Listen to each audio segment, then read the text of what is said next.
everyone, baik hari ini kita akan membahas tentang kasus dari perusahaan Lehman Brothers. Apa sih perusahaan Lehman Brothers itu? Jatuhnya perusahaan investasi terbesar di dunia Lehman Brothers pada September tahun 2008.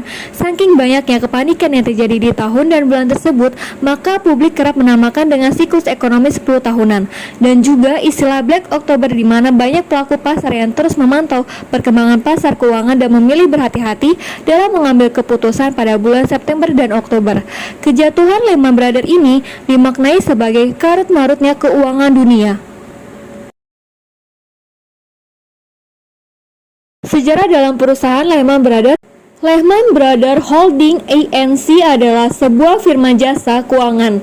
Lehman Brothers adalah bank investasi terbesar keempat di Amerika Serikat yang bergerak di bidang bank investasi, penjualan dan perdagangan saham dan obligasi, penelitian pasar, manajemen investasi, saham swasta, dan perbankan swasta.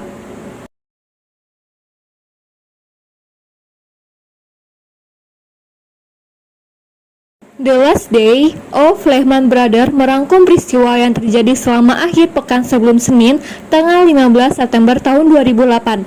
Ketika Lehman menyatakan kebangkrutan, bank investasi Lehman Brothers berada dalam masalah setelah 6 bulan bergejolak, di mana investasi real estate mereka telah kehilangan miliaran dolar dan menyebabkan penurunan tajam pada saham Lehman Brothers. The Last Days of Lehman Brothers adalah sebuah film televisi Inggris dan pertama kali disiarkan di BBC Two and BBC HD pada Rabu tanggal 9 September tahun 2009, difilmkan di London. Film tersebut ditulis oleh Craig Warner dan disutradarai oleh Michael Samuel.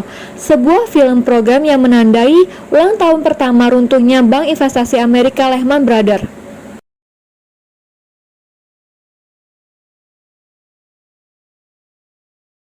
Pada tahun 1844, Henry Lehman, seorang imigran berkebangsaan Jerman, mendirikan toko kecil yang menjual perlengkapan dan kebutuhan rumah tangga kepada petani kapas Montgomery, Alabama. 6 tahun kemudian, dan kedua saudara laki-lakinya, Emmanuel dan Meyer, bergabung dengan Henry dan memberi nama Lehman Brothers terhadap usahanya tersebut.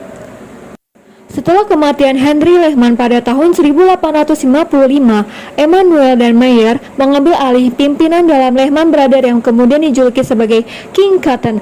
Di bawah kepimpinan kakak beradik Lehman, King Cotton mendominasikan perekonomian bagian selatan Amerika Serikat pada tahun 1850-an. Pada tahun 1858, dan pembukaan kantor cabang New York menguatkan posisi Lehman Brothers dalam perdagangan kapas dan dalam sektor keuangan. Tahun 1960 juga terjadi peristiwa penting dalam perkembangan Lehman Brothers.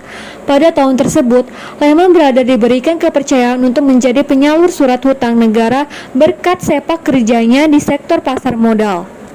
Keberadaan Lehman Brothers secara internasional semakin dikukuhkan setelah perusahaan yang dibangun oleh Henry Lehman ini melakukan merger dengan bank investasi ternama Kuhn dan Loeb & Co. Pada periode tahun 2001 sampai tahun 2005, Lehman Brothers mengakuisisi dua perusahaan yang bergerak di bidang pengelolaan aset, yaitu Neuberger Berman and the Crossroads Group. Faktor pendukung keruntuhan Lehman Brothers. Yang pertama, persaingan internal. Persaingan ini pada tanggal 3 Juli tahun 2008 mengidentifikasikan salah satu penyebab kejatuhan Lehman Brothers. Perbedaan pandangan mengenai strategi yang tepat untuk membesarkan Lehman Brothers menjadi dasar dari pertentangan di antara kedua kubu tersebut. Kubu Leo Grossman melihat bahwa strategi yang tepat untuk Lehman Brothers adalah dengan memfokuskan pada arah usaha perdagangan dan underwriting surat-surat berharga. Sedangkan kubu banking menginginkan agar Lehman Brothers menggunakan persaingan antara kedua kubu tersebut akhirnya dimenangkan oleh kubu trading, dan Richard Fuld, salah seorang pengikut kubu trading, dituju sebagai CEO dari Lehman Brothers. Yang kedua yaitu krisis subprime mortgage. Krisis ini, Lehman menghadapi kerugian yang lebih pernah terjadi sebelumnya yang masih terus berlangsungnya krisis subprime mortgage. Lehman kehilangan itu tanpa akibat setelah memegang pada posisi surat hutang sebesar di subprime. Pada kuartal fiskal kedua, Lehman melaporkan kerugian sebesar 2,8 miliar dolar dan dipaksa untuk menjual 6 miliar dolar asetnya. Pada paruh pertama tahun 2008 saja, saham Lehman turun 73% dari nilai pasar. Pada Agustus tahun 2008, Lehman melaporkan bahwa pihaknya telah memberhentikan 6% dari tenaga kerja 1.500 orang. Pada kuartal ketiga, batas waktu pelaporan pada bulan September. Pada tanggal 22 Agustus tahun 2008, saham di Lehman ditutup naik 5%. 16%-nya untuk 1 minggu karena adanya spekulasi Korea Development Bank. Sedangkan mempertimbangkan membeli Lehman BRO.